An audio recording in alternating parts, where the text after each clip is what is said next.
Salut Claire, je suis trop contente de t'avoir sur le podcast parce que tu es membre du campus des créateurs nomades, mais surtout, tu as un bon début et un bon démarrage en freelance et tu as un parcours assez intéressant.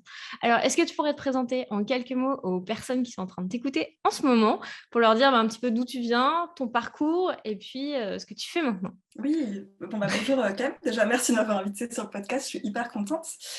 Donc, du coup, je m'appelle Claire, je suis directrice artistique et designer graphique indépendante. À l'automne dernier, j'ai créé un studio de création qui s'appelle Haken Studio et qui est donc spécialisé dans la conception d'identité de marque. Et en fait, ma mission, c'est d'accompagner les entrepreneurs et les entreprises dans la création d'un univers sur mesure. Et ensuite, je vais les aider à déployer tout ça sur différents supports. Donc, ça peut aller du design imprimé, sur un site web, sur Instagram ou carrément de l'espace, que ce soit la création de cinétiques, de murales ou peu importe, ça peut être des imprimés sur des murs, sur des teintures, etc. Donc c'est assez large, c'est vraiment une expertise globale de la marque. Et du coup, avant ça, avant d'être indépendante, tu faisais quoi? Qu'est-ce que tu as fait dans ton parcours parce qu'il était Oui, assez intéressant. du coup, en fait, j'ai toujours été dans le milieu du graphisme, en fait, que ce soit dans mes études, parce que j'ai fait un bac STR appliqué, ensuite j'ai fait un BTS communication visuelle, donc c'était toujours un peu autour du graphisme, de la communication visuelle. Et puis ensuite, j'ai commencé à m'expatrier. Je suis partie à Bruxelles justement pour faire mes études de design graphique. J'ai fait une licence et puis un master là-bas. Puis ensuite, je suis revenue sur Paris. J'ai enchaîné avec des stages dans des agences de design où c'était vraiment super, super intéressant. C'était mes premières expériences professionnelles. Et puis ensuite, j'ai décidé d'aller plus loin dans mon expatriation. Là, je suis partie à Montréal, au Canada, pendant 7 mois pour un stage. À la base, c'était 5 mois, puis en fait, ça me plaisait tellement, j'ai prolongé de 2 mois. C'était super, vraiment très intéressant. Et puis, j'avais envie de rester au Canada, mais à cette époque, en fait, les PVT, avant, les dossiers, tu les faisais sur papier. Puis ça s'est passé cette année-là en ligne.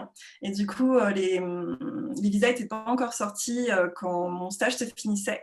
Du coup, j'ai dû rentrer en France, en fait, parce que je ne peux pas avoir de visa pour prolonger. Et je suis rentrée en France. Et mon but, ensuite, c'était vraiment de retourner à Montréal parce que ça m'avait vraiment plu. J'adorais le Canada. Et je suis restée à peu près 1 an en France. C'est là que j'ai commencé un peu à faire de freelance pour justement Ok. faire des économies pour pouvoir repartir. Et puis, je suis repartie à Donc à ce Montréal, au moment-là, tu Canada. travaillais, tu travaillais en agence et en freelance, en fait, c'est ça? En fait, si tu veux, ouais, en fait, quand je suis rentrée, je travaillais en freelance, mais pour des agences du design D'accord. avec lesquelles j'avais été en stage, où j'avais des expériences avant en agence. Donc, si tu veux, j'étais à mon compte, mais je travaillais pour des agences de design. J'avais pas Ok. vraiment mes propres clients à ce moment-là. Ok. C'était un petit peu différent de maintenant. Déjà, comment tu avais vécu ce moment où tu es freelance pour agence? Est-ce que c'était un statut qui te plaisait ou c'était quelque chose que tu n'aimais pas spécialement? Comment tu le... Bah, quand j'ai ressenti, Ouais. oui, alors c'est vrai que en fait, c'était super parce que, enfin, au début, c'était bien parce qu'au final, tu n'avais pas à aller chercher les clients, tu n'avais pas le démarchage, tout le côté gestion, en fait, Mhm. que tu as après quand tu es entrepreneur. Donc, si tu veux, ça t'enlevait un petit peu une épine du pied. Mais par contre, c'est vrai que ce qui était un petit peu frustrant, bah, le fait que tu puisses pas justement choisir tes clients, peut-être parfois faire les présentations toi-même. Mm. Donc, il y avait ce côté, voilà, tu gères pas la chose aussi par toi-même. Donc ça, c'était un peu de frustration. Et puis ensuite, je suis partie au Canada, je suis retournée là-bas, c'était en 2015, ouais, c'est ça, en 2015, en plein hiver. Et puis, je suis restée là-bas, je suis partie là-bas avec un PVT, Ouais. un permis vacances-travail, qui te permet donc de voyager, de travailler et d'organiser ta vie un petit peu comme tu veux. Et puis, donc, je suis revenue à Montréal, j'y suis restée 3 ans et demi. Ouais. Donc là, je travaillais en tant que salariée. J'ai travaillé d'abord dans une agence de design événementiel pendant 2 ans à peu près. Et puis ensuite, j'ai travaillé dans une agence vraiment spécialisée identité de marque pendant 1 an. Et Ok. puis ensuite j'adorais le Canada, mais là, c'était trop d'hiver, tu étais loin de ta famille, etc. Je comprends. Après 3 ans et demi, je m'étais dit, c'est bien, maintenant il est temps de rentrer. Et puis je suis revenue en Europe, je suis revenue en France, mais mon but c'était de continuer à voyager en fait, continuer à voyager. Et puis j'ai postulé du coup dans différentes agences de design à travers l'Europe. Et puis en fait, j'ai eu une opportunité à Londres, en Angleterre. Donc j'y suis allée et je suis restée là-bas 2 ans. Sauf que je suis arrivée en Angleterre à peu près 4 mois avant que le Covid arrive. Donc, si tu veux, j'ai eu 4 mois un peu pour profiter de Londres pleinement. Et puis ensuite, Covid. Donc du coup, là, ça a complètement changé. Comme tu sais, on était confinés chez nous, c'était complètement différent. Et puis là, bah, forcément, quand tu es chez toi, quand tu peux plus sortir, tu peux plus rencontrer tes amis. Et puis je venais d'arriver aussi, donc c'était difficile de faire des rencontres. Ouais. Finalement, on va dire ta vie, à ce moment-là, au début du confinement, c'était vraiment concentré sur le travail. Parce que tu étais chez toi dans ton appart, puis au final, tu faisais que travailler. Ce qui fait que je pense que, comme beaucoup de monde, en fait, ça fait beaucoup réfléchir. Tu te demandes, est-ce que je suis vraiment épanouie dans mon travail? Est-ce que ça me plaît, etc. Et puis, j'ai eu comme une sorte de prise de conscience. Si tu veux, ça faisait longtemps que j'avais envie d'être freelance à mon compte. Mais comme beaucoup de freelance, tu as un peu peur de te lancer. Tu as beaucoup peur de te lancer. Et puis là, le fait, effectivement, d'avoir du temps pour réfléchir et d'être confronté effectivement à travailler de chez toi tout le temps, etc., ton travail, bah, je me suis rendu compte que effectivement là, j'avais cette envie qui revenait de me lancer à mon compte. J'avais eu peur de me lancer avant et je m'étais dit, bah, en fait, si je le fais pas maintenant, je vais laisser traîner les choses, puis ça va jamais se faire. Donc, pourquoi est-ce que tu le ferais pas maintenant et pourquoi tu remettrais ça toujours à plus tard, en fait. Ouais. Donc là, je me suis dit, bah, faut que je me lance et faut que j'essaye, quitte à ce que si ça marche, c'est super, mais quitte à ce que ça marche pas, c'est pas grave, au moins, j'aurais pas de regret parce que j'aurais essayé. Quand tu travaillais en agence, comment ça se passait avec eux? Enfin, tu sentais qu'il y avait tu avais un manque particulier, parce que quand on en a parlé par rapport au freelance Oui, en agence en France, tu te disais, ouais, là, je présente pas à mes clients et tout. Ça, moi, c'était un truc oui. vraiment que je détestais en agence, quand c'est une autre personne qui n'a pas fait le projet qui le présente et qui le défend.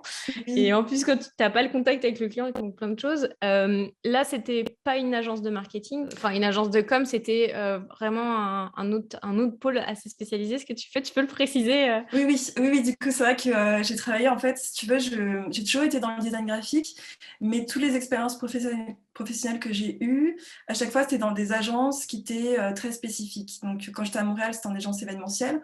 Ensuite, je travaillais dans une agence qui était vraiment focus branding, mais ensuite, en Angleterre, c'était encore très différent. Donc, j'ai découvert encore une autre forme d'application du graphisme, où là, ils étaient spécialisés dans les workplaces, donc c'est les espaces de travail. Et donc, si tu veux, on faisait l'identité visuelle de l'espace, si le client le demandait. On était vraiment très focus plutôt sur la signalétique et les installations artistiques, Ouais. parce que leur but, c'était vraiment d'aider le client à créer un environnement qui soit beau et convivial, en fait, pour leurs employés. Donc, on créait à la fois des murales, des peintures sur les murs, accrochées, des installations artistiques, peu importe, ça peut être des installations lumineuses aussi. Et donc, c'était très concentré là-dedans, ce qui était super parce que ça m'a ouvert encore d'autres portes. Mais par contre, on faisait beaucoup de signalétique. Et en fait, pour moi, c'était c'était pas assez créatif, en fait. C'était super comme un élément de design, mais quand tu es concentré là-dessus, si tu veux, ça poussait pas ma créativité à son plein potentiel, en fait. Ouais. Et puis surtout, les projets, pour moi, on travaillait avec des architectes, c'est des projets qui étaient très très longs, ça durait plusieurs mois, 3 mois, 7 mois, 1 an. Là, je vois bien ce Et que tu veux dire. voilà. Et quand oui, tu me comprends, comme tu aimes bien la diversité et toucher à différents projets, quand tu travailles sur un projet pendant plusieurs mois et que tu tournes en rond sur ce projet, c'est pas facile. Au bout d'un moment donné, tu as envie de changer. Tu as besoin Ouais, de je comprends. changement. Et Et donc, voilà. tu t'es lancée en indépendante pendant le Covid, ou enfin pendant le mois de mars en 2020, ou t'as attendu un petit peu avant de te lancer? Non, c'est ça, j'ai attendu un peu avant de me lancer. C'est-à-dire qu'en fait, si tu veux, toute l'année 2020, j'y réfléchissais. En fait, même au début, j'avais carrément une autre idée. Je m'étais dit, je vais pas me lancer tout de suite, je vais partir. J'avais même de l'espoir à ce moment-là, hein, de l'espoir en me disant, je vais partir voyager pendant plusieurs mois, etc., à travers des pays. Bon, avec le Covid, c'était pas possible. Et puis, en fait, au fur et à mesure de la réflexion, je me suis vraiment dit, non, c'est vraiment ça que je veux faire, c'est travailler à mon compte, pouvoir choisir des clients, travailler sur des projets créatifs qui sont super. Et donc, c'est ça, j'ai beaucoup réfléchi pendant toute l'année 2020. Et puis, effectivement, en janvier 2021, je reçois un petit mail sur ma boîte mail de Easy Slater qui parlait de votre formation, le campus des créateurs nomades. Et je me rappelle de l'objet, je ne sais plus ce que c'était, mais je pense que c'était vraiment voilà, une formation pour les digital nomades, enfin, les entrepreneurs créatifs. Donc, ça colle exactement à mon rêve qui était de devenir entrepreneur à mon compte. Je suis créative et en plus, mon souhait ensuite, c'était de pouvoir voyager en travaillant. Donc, ça combinait tout ce que je voulais faire. Donc, c'est pour ça que quand j'ai vu votre formation, je me dis, mais c'est génial, il faut que je me lance parce que ça va vraiment m'aider en fait par la suite à me lancer. Et du Donc, c'est coup, ça. qu'est-ce qui s'est passé ensuite pour toi? Comment tu as mis les choses en place? Pourquoi tu as rejoint le campus en fait? Pourquoi tu as senti que tu en avais besoin avec déjà tout le bagage que tu avais? Qu'est-ce qui te manquait? Bah, je pense que c'était vraiment le fait d'avoir aussi une communauté, en fait, de ne pas être tout seul, de pouvoir partager ça avec d'autres personnes qui ont de l'expérience. Toi, je sais en plus que tu as travaillé dans le graphisme, donc je sais que ça fait ce point commun-là entre nous, le fait d'être entouré justement, donc, et aussi le fait d'avoir de la structure. Parce que tu vois, quand tu te lances, si je m'étais lancée par moi-même, je sais que j'aurais mis beaucoup de temps à chercher comment faire, comment poser justement une structure pour mon entreprise, au niveau administratif, toutes les démarches, etc. Parce qu'il y a énormément de choses quand tu penses à faire. Et je m'étais dit vraiment, j'ai besoin d'avoir, plutôt que de me perdre en fait, à chercher par moi-même les informations, etc., les recouper, les vérifier, parce que des fois, tu as plusieurs sources d'informations. Ouais. Je m'étais dit là, au moins, j'ai une structure, je sais comment j'avance et j'avais besoin aussi de me poser, de réfléchir vraiment à mon projet. Ce que je veux apporter aux gens, vraiment ma mission, quoi. Est-ce que tu avais peur d'être seule justement en te lançant en freelance? Oui, je pense qu'en fait, c'est ça, c'est pas évident. Là, en plus, tu vois, avec le confinement, déjà, t'étais tout seul. Puis là, je m'étais dit, réfléchir toute seule à mon projet, j'ai besoin d'avoir un regard extérieur, en fait, et de le partager, d'en parler aussi. Je pense que c'est ce qui fait avancer, en fait, aussi, Ouais. de pouvoir en parler. Carrément. Donc en janvier 2020, tu décides, au mois de mars peut-être, non, c'était au mois de mars, je pense que tu nous as rejoints en 2020. Et du coup, Oui. en 2021, du coup, qu'est-ce qui s'est passé entre cette période-là et maintenant? Ouais, du coup, c'est ça, j'ai rejoint la formation, donc c'était, comme tu disais, c'était, je pense, début d'année 2021. Et puis, il y a eu beaucoup de j'y vais pas, comment je me lance, etc. J'avance et en même temps je recule en même temps parce que tu es un peu au bord du plongeoir puis tu as peur.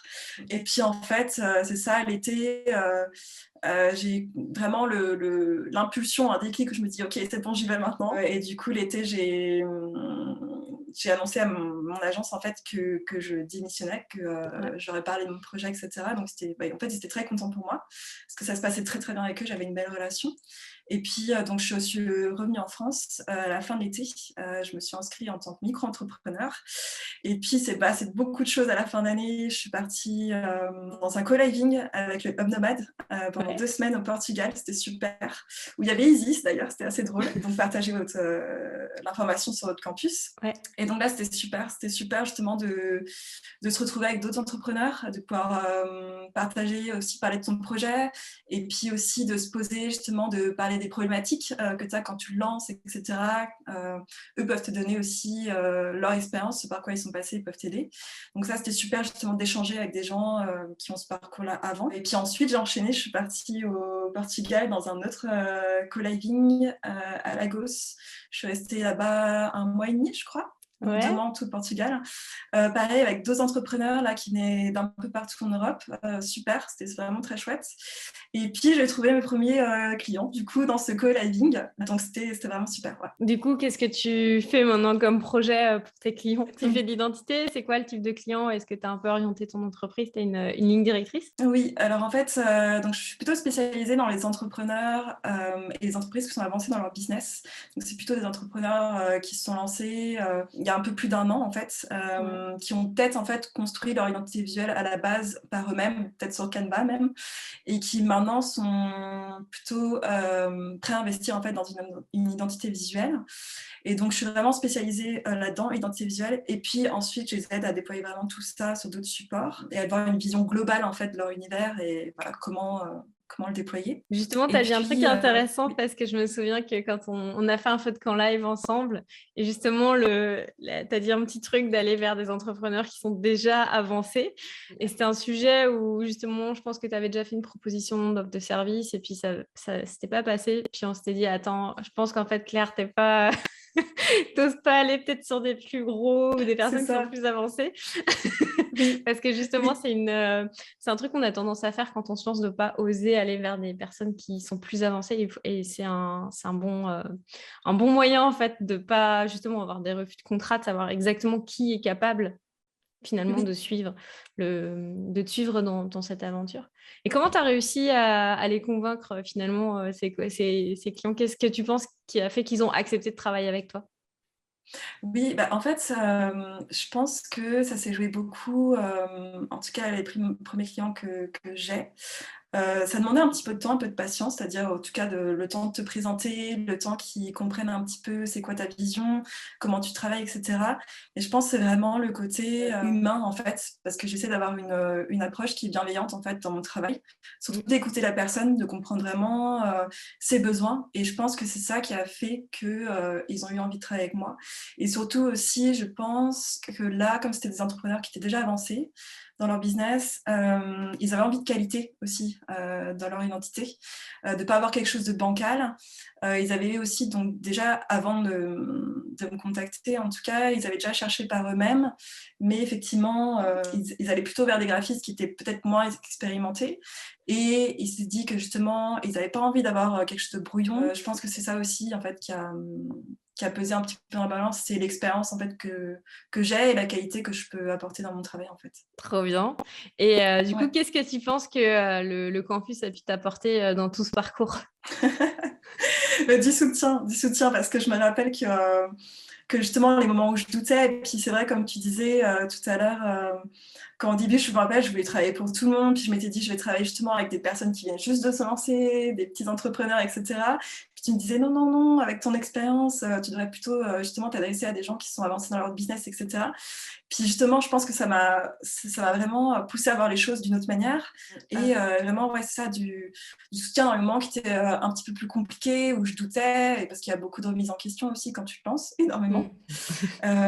Et du coup, c'est ça, ouais, je pense que vraiment du soutien. Et puis ça m'a permis aussi de rencontrer dans le campus d'autres personnes, comme Marjolaine, qui est aussi graphiste, pour partager avec elle, et puis la rencontrer aussi en vrai au Portugal par la suite quand elle était au co-living du Hub Nomade.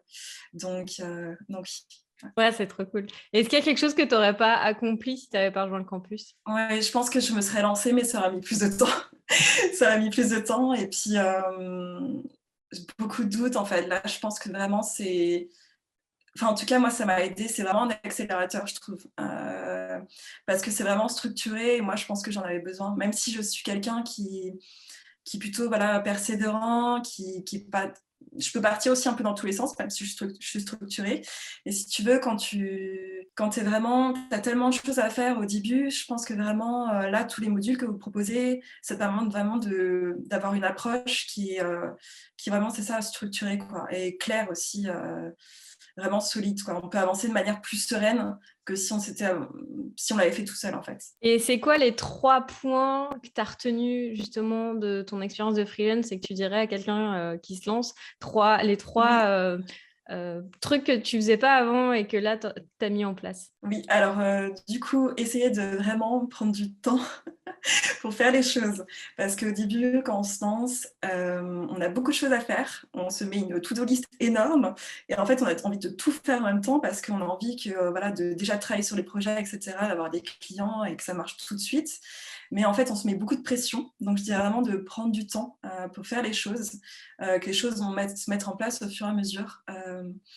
D'essayer aussi de pas trop enfin, en tout cas de se faire confiance, d'y aller en fait, d'essayer vraiment. Et puis une troisième chose, est-ce que j'ai oublié une troisième chose? Peut-être dans ta relation client, que tu as mis en place ou quelque chose, que tu faisais pas avant quand tu avais tes clients en agence ou quelque chose qui a peut-être fait un déclic, ton moment AA peut-être dans la formation, tu te dis: «Ah ça c'est important, faut que je le fasse». La troisième chose justement, c'est par rapport justement au devis. C'est que, en fait, ce que j'ai appris aussi avec la formation, c'est justement de proposer, un devis qui soit beaucoup plus détaillé par rapport à ce que je faisais avant. Quand justement j'avais fait une petite période de freelance, il y a quelques années, si tu veux, je faisais peut-être un devis qui était peut-être sur une page où au final je détaillais pas tant que ça, mes offres et cetera. Là, vraiment ce que j'ai appris avec, la formation, c'est, détailler effectivement tout ce que tu proposes et puis aussi, vraiment expliquer que, toi, tu t'engages envers ton client, mais que lui s'engage aussi envers toi. Donc, tout le monde est responsable. Et puis, justement, essayer de se protéger aussi, de te protéger toi aussi, mais de ton client. Ça, je l'ai appris vraiment à bâtir un devis qui est plus solide, en tout cas. Qui est plus solide et vraiment déterminer voilà, comment s'effectue cette relation client, comment on communique pendant le projet, comment va se dérouler le processus de création, à faire un échéancier aussi, tout ça. Et c'est vrai que justement, tout ça, je trouve que c'est une approche que tu n'as pas quand tu travailles en agence. C'est-à-dire quand tu es en agent de design, tu es vraiment concentré sur la partie créative. Et tout ce qui est partie gestion, échéancier, devis, estimer ton budget, estimer ton temps et ton prix, tout ça, tu l'as. Enfin, en tout cas, tu n'y touches pas vraiment quand tu es en agence. Et ça, je trouve que ça m'a vraiment aidé dans la formation. C'est tous les modules que vous avez fait justement, qui parlaient de l'offre de service, comment se présenter, la relation client, comment faire un bon devis structuré. Donc, ouais. Cool. Et il me semble que tu as aussi reçu des demandes donc, tu as eu les clients que tu as trouvés en co-living et puis tu as reçu d'autres demandes donc, qui n'ont pas forcément tout abouti ou qui sont en cours d'aboutissement. Et c'est quoi ces autres demandes que tu as reçues? Oui, donc c'est vrai, oui, en dehors du co-living, j'ai trouvé un potentiel futur client via LinkedIn. Qui m'a juste ajouté en fait sur LinkedIn et puis je me suis dit tiens cette personne qu'est-ce qu'elle fait cette personne, puis je me suis dit je vais la contacter, justement lancer comment est-ce que tu m'as trouvé, etc. Et en fait il a trouvé mon profil sur Behance et comme quoi tu peux aussi trouver des clients justement via Behance, LinkedIn, tous ces réseaux en fait. J'avais aussi une cliente justement qui m'avait potentiel, ça ne s'est pas fait, mais qui m'a trouvé aussi sur Behance en fait, puisqu'elle cherchait un graphiste pour faire une illustration pour un puzzle. Mais c'est ça, tu peux aussi effectivement trouver des clients, enfin en tout cas que ce soit via LinkedIn, via Instagram, via Behance. Donc faut pas hésiter à se mettre aussi en avant en fait sur ces plateformes. Tu as trouvé des clients sur Instagram, toi? Pas encore, parce que mon compte Instagram vient tout juste d'être ouvert. Je le lance. C'est ça. Mais pas encore. Mais en tout cas, je sais que Instagram, en tout cas, ça peut aussi. Tu peux aussi trouver des clients. Ouais. Il y a plusieurs membres du campus qui en ont trouvé comme ça. Oui. C'est trop cool. Super. Et qu'est-ce que tu retiens de cette première année finalement où tu décides de te lancer en freelance? C'est quoi ta plus grande leçon de l'année finalement? La plus grande leçon de l'année, c'est en fait, c'est vraiment de ne pas réfléchir trop. Et d'y aller en fait, de mettre un peu en pause son cerveau, en tout cas tous ses doutes, et de ne pas hésiter à se lancer. Parce qu'en fait, ça t'amènera toujours à des belles découvertes, que ce soit au niveau professionnel, que ce soit au niveau découvrir d'autres freelances, découvrir d'autres entrepreneurs. C'est vraiment essayer de passer outre ses doutes et outre ses peurs. C'est vraiment, ça a été mon plus gros défi en 2021 et c'est ça. Et qu'est-ce que tu espères là pour 2022? Écoute, plein de beaux projets, plein de voyages, puisque du coup, c'est vrai qu'on n'a pas trop parlé de l'aspect digital nomade, mais en fait, c'est de trouver des beaux lieux, en fait, des co-living ou en tout cas où je puisse travailler de là-bas et de mettre en place tout ça au quotidien. De pouvoir effectivement voyager, travailler en même temps. Et puis ça, de beaux projets, de belles rencontres. Et qu'est-ce que tu as aimé finalement justement dans ton expérience de digital nomade entre ta vie plus posée en étant en mode, par exemple, tu as fait de l'expatriation dans des endroits en étant plus posé longtemps, puis là tu es plus en mouvement, ça t'apporte quoi en fait ce changement en fait? Comme tu disais, c'est vrai que c'est complètement différent l'expatriation où au final tu es quand même dans un train-train quotidien, même si tu es dans un autre pays, tu es plus enraciné, donc tu as plus ton quotidien, tu vas au travail, tu prends les transports, etc. Un peu comme si tu étais en France.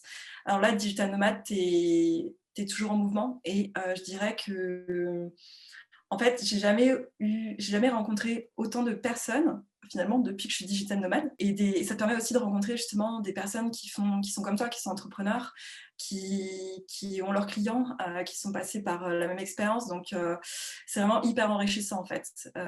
C'est ça. Depuis que je me suis lancée, j'avais autant rencontré de personnes et c'est toujours des échanges qui sont hyper enrichissants en fait. Et ça te fait avancer justement sur ton projet. Et ça te permet d'avoir aussi de prendre du recul et d'avoir un autre regard aussi sur ce que tu fais et ça te permet aussi de trouver des solutions en fait, quand tu es face à une problématique, parce que tu en parles avec les autres, donc tu as un autre regard. C'est trop, trop bien. C'est trop cool que tu aies fait ça, que tu aies fait le saut et que tu te sois lancé. Et Et oui, finalement, c'était pas facile, hein, mais c'était vraiment un bon coup de pied, en tout cas, on peut le dire comme ça, mais en tout cas un bon coup de boost pour moi. La formation que j'ai fait avec vous, c'était vraiment super. C'est-à-dire que je pense que, tu vois, j'aurais trop attendu, en tout cas pour me lancer, parce que tu es toujours face à tes doutes, face à tes peurs. Et là, vraiment, je dirais, c'était une année tourbillon, un peu ouragan, mais dans le bon sens, quoi. C'était vraiment une super année. Il s'est passé plein de choses et je suis vraiment contente au final de m'être lancée, quoi. tu t'attendais à réussir à atteindre tout ça là, quand tu t'es lancé? Est-ce que tu pensais que tu arriverais à faire du co-living à la fin de l'année et tout? C'était vraiment Enfin, tu pensais, tu avais envie, mais est-ce que tu pensais capable d'y arriver? Bah, c'est ça, comme tu disais, j'avais envie, mais je ne savais pas si ça allait se faire, si j'allais trouver des co-living, etc. Parce que ça aussi, c'est vrai que quand faut y penser, si tu veux te lancer en tant que digital nomade, c'est aussi du temps à côté, en plus de ton travail, justement, pour essayer de trouver des lieux, louer, etc. Et trouver des bons lieux, justement, dans un bon environnement, tu puisses bien travailler, parce que ça, c'est pas évident aussi. Mais effectivement, ouais, je pensais pas que ça se passerait aussi vite, mais c'est super, justement, parce que je pense que une fois que tu t'es lancé, tu rentres dans une dynamique et en fait, ça te pousse après par la suite dans tous les domaines de ta vie en fait à avancer. Donc, tu as envie ensuite de continuer à rencontrer des gens, de voyager, etc. Est-ce que tu as des astuces justement à partager sur la vie de nomade digital, des choses, tu parlais de s'organiser pour trouver son voyage et tout, est-ce que son lieu, est-ce que tu as des conseils justement, parce que peut-être que tous les co-living ne sont pas faits pour tout le monde, est-ce que tu avais des critères, est-ce qu'il y a des choses qui font que tu dis tiens, ça c'est la destination que je veux, tu as des tips comme ça que tu peux donner aux auditeurs pour les aider pour leur première expérience? Oui, oui, oui. C'est vrai que comme tu dis, le co-living, c'est pas forcément fait pour tout le monde. Ça dépend vraiment si tu préfères avoir ton endroit à toi, au calme, etc. Ou si tu dis, bah, effectivement, j'ai envie à un moment donné de rencontrer du monde aussi. Je pense que c'est bien quand tu te lances en digital nomade, justement, peut-être d'essayer les co-living.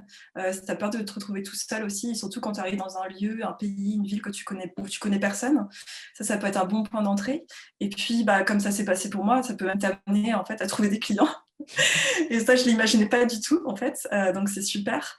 Mais effectivement, des tips, je dirais effectivement de prendre le temps, en fait, de chercher. Parce que tu dis que c'est vraiment le lieu où tu vas passer 1 mois, 2 mois, 3 mois sur place à travailler. Donc, c'est important que ça te plaise. Je dirais, en tout cas, moi, de mon côté, ce que j'évite, c'est des lieux où il y a peut-être beaucoup de chambres. Donc beaucoup de monde, parce que je m'en suis rendu compte justement à Lagos, là, le co-living où j'étais. Si tu veux, le nombre de personnes évolue en fait de semaine en semaine. Donc, des fois, on était 6. À un moment donné, le maximum on était, c'était 12. Là, ça commençait à être beaucoup. Et de prendre du temps aussi quand tu es en co-living, justement, d'avoir un temps pour toi. Ça, c'est important parce qu'au final, tu es tout le temps H24 avec des gens. Et c'est super parce que tu rencontres du monde. Mais à un moment donné, au niveau émotionnel, c'est assez fatigant. Je me rappelle que justement dans le co-living que j'étais, j'en parlais avec une de mes colocs et elle me disait au début, quand on est arrivé, on a tous fait un peu un burn-out social parce qu'au final, tu rencontres du monde, mais à un moment donné, c'est un peu trop. Donc, il faut aussi prendre du temps à côté pour toi, en fait, pour te ressourcer, donc prendre des petits temps de pause dans ta chambre, aller te balader, etc., faire tes propres petits voyages dans la ville ou en dehors. Ça, c'est important. Donc, effectivement, si tu prends un co-living, parce que ça existe, hein, les co-living où tu as 15, 20 chambres, où tu accueilles vraiment beaucoup de personnes.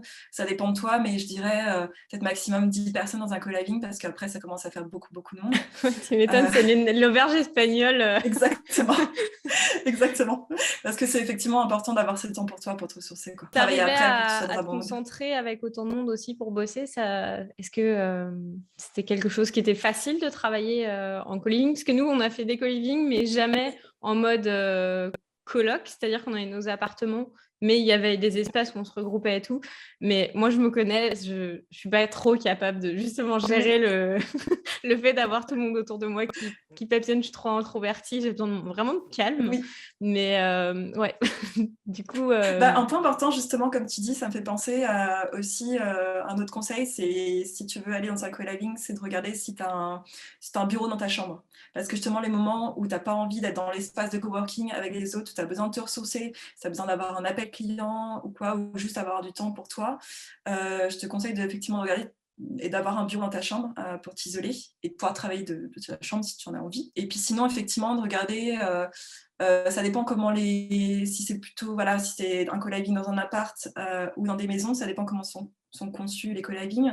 Et t'en as des fois où effectivement tu te retrouves à peut-être 8 personnes à travailler sur la table de la cuisine. Là, c'est un peu intense. Ça dépend en fait.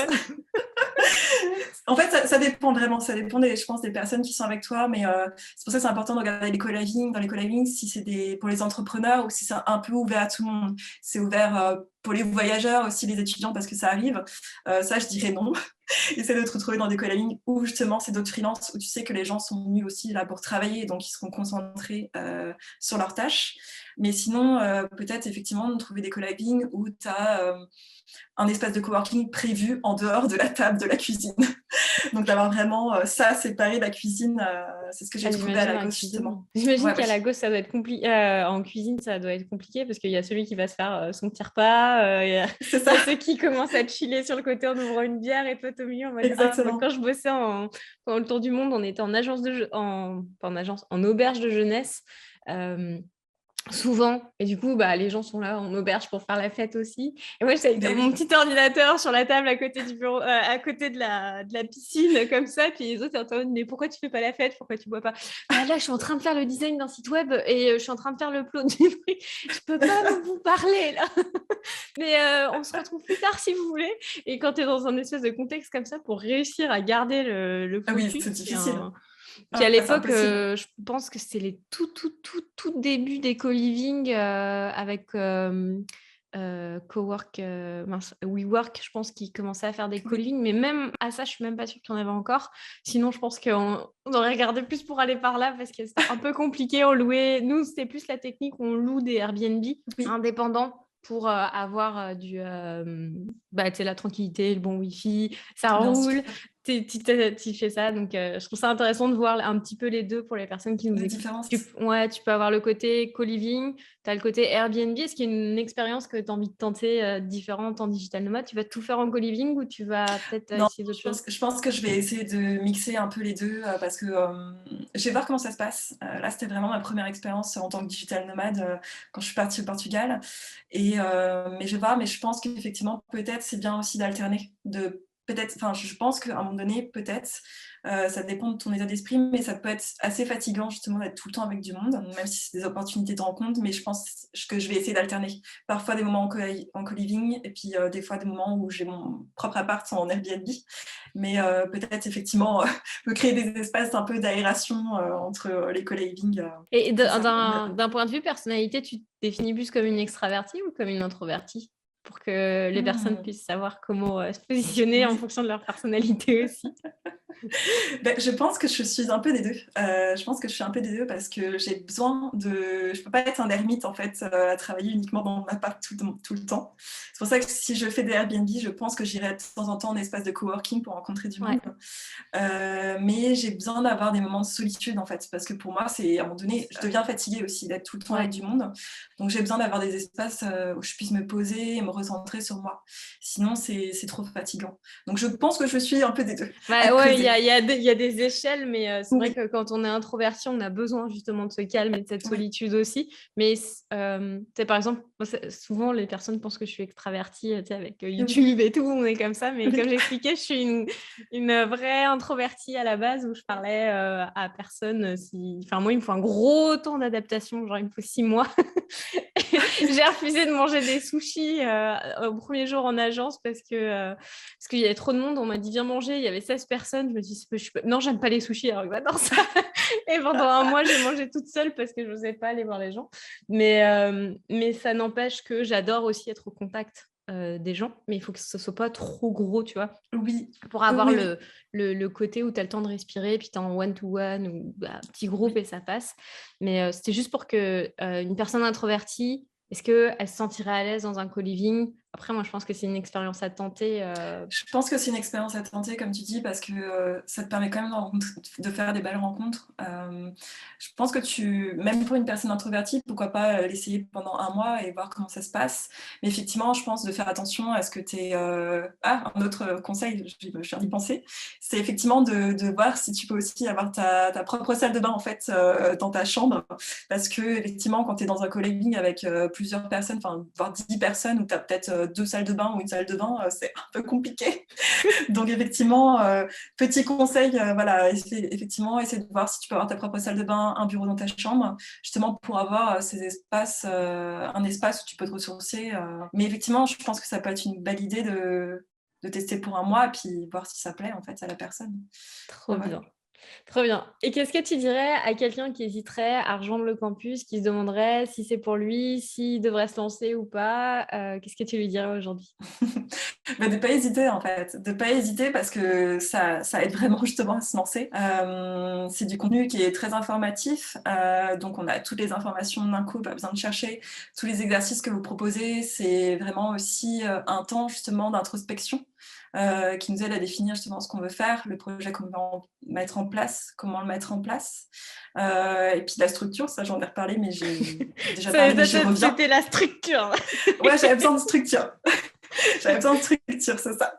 C'est ça, et puis surtout, effectivement, tu vois, du soutien, et puis c'est une communauté, donc tu rencontres des personnes, et puis tu t'entraides aussi, donc t'es pas tout seul dans ton coin, justement, ça t'aide justement à te pousser, quoi. Ouais, c'est Puis trop des fois, chouette. vous nous mettez des petits défis, donc ça, c'est cool aussi. Justement, quand on hésite, on n'ose pas, je sais pas, lancer nos projets personnels, etc. Vous nous mettez des petits défis qui sont challengeants, et du coup, qui nous poussent aussi, justement, à bien avancer sur le projet, quoi. Et Est-ce pas que tu as trop un exemple réfléchir. justement de défi qu'on t'a donné et qui aurait pu t'aider à avancer? Parce que je sais que oui, enfin en tout cas je disais oui, je commence à rencontrer du monde et des clients et vous m'avez dit: «Bah si, justement vas-y, hésite pas à présenter, ton projet et cetera, tu verras bien» et puis c'est vrai que je me dis: «Ah bah tiens, cette personne n'est pas prête en ce moment», mais vous me dites: «Mais c'est pas grave», parce que, de toute manière si tu présentes tes offres à la personne, tu discutes avec le client et cetera, parfois c'est possible effectivement, il ne soit pas prêt à investir maintenant, mais en fait il a tellement aimé discuter avec toi, la manière dont tu as proposé les choses et ce que tu peux proposer pour lui, pour son projet, qu'en fait, tu sais qu'il peut-être potentiellement, il reviendra vers toi plus tard. Et en fait, c'est juste comme on disait, tu sèmes des graines, en fait. Tu sèmes des graines et puis peut-être ça poussera plus tard. Ou pas, en fait. Mais en tout cas, ça peut amener d'autres projets plus tard auxquels tu n'aurais même pas pensé, en fait. Trop Donc, bien. Bah, écoute, c'est trop cool, Claire. J'aimerais bien finir sur un truc, est-ce que tu as un souvenir justement pendant ce co-living qui t'a marqué, que ce soit d'un point de vue personnel ou qui t'a juste où tu t'es senti vraiment à ta place ou t'as un moment où tu t'es dit ah c'est bon je kiffe ma vie ouais. en digital nomade ou alors un souvenir improbable ou quelque chose comme ça qui t'a marqué ton mois au co-living. J'ai pas de souvenir improbable en particulier. Je pense que je me rappelle juste vraiment quand j'y étais, je me suis dit mais c'est vraiment, je me sens vraiment comme tu dis à ma place en fait. C'était vraiment un sentiment. Je me dis mais c'est super parce que quand j'y réfléchis, il y a quelques mois avant, j'étais dans mon appart en confinement à Londres, encore employée. Et là je me dis mais j'ai tellement avancé en fait depuis les derniers mois et là c'est réel. Et là, le fait de pouvoir, voilà, de voyager, de voir que c'est possible de voyager en travaillant, de rencontrer d'autres personnes qui font la même chose que toi, qui sont aussi entrepreneurs, et là où tu te sens vraiment à ta place, en fait, parce que ça te fait avancer en tant que personne, aussi de manière personnelle, en fait. Ouais. Donc, ouais, et puis ça t'ouvre, en fait, ça t'ouvre plein de possibilités. Parce qu'au final, tu vois les personnes que tu rencontres, ce qu'ils font, puis ils se posent pas de limites, en fait. Ils se disent, ah bah tiens, j'ai ce projet-là, je vais essayer, on va voir si ça marche pas, c'est pas grave. Au final, j'aurai appris des choses. Donc, ça te booste aussi, en fait, toi, de dire, bah écoute, qu'est-ce que tu veux, en fait, qu'est-ce que tu veux faire cette année, qu'est-ce que tu veux mettre en place, et se te dire, bah tranquillement, j'essaye, je vois, ça marche ou pas, mais en tout cas, je mets en place des choses. Puis c'est comme ça que tu avances aussi, en fait. C'est avec le mouvement, en fait. C'est pas en restant en fait, ancré dans tes doutes, à te dire est-ce que ça va marcher, ça va pas marcher, mais si ça marche pas, qu'est-ce que je fais? C'est de te dire ok, je me lance, j'essaye. Mais effectivement, c'est vrai qu'on n'en a pas parlé de ça. C'est aussi, il y a aussi quand tu lances, forcément cette peur de l'insécurité financière, en fait. Ouais. Et ça, c'est aussi quelque chose que j'avais préparé, en fait, en amont, parce que Mmh. tu peux aussi, effectivement, comme ça on en avait parlé aussi ensemble dans le campus, c'est que tu as soit, tu dis, je me lance alors que je suis toujours employée, en fait, et je commence à faire des missions à côté, et puis tu dis, bon, bah, ça y est, ça commence à marcher, puis là, j'arrête mon salariat, puis je me lance.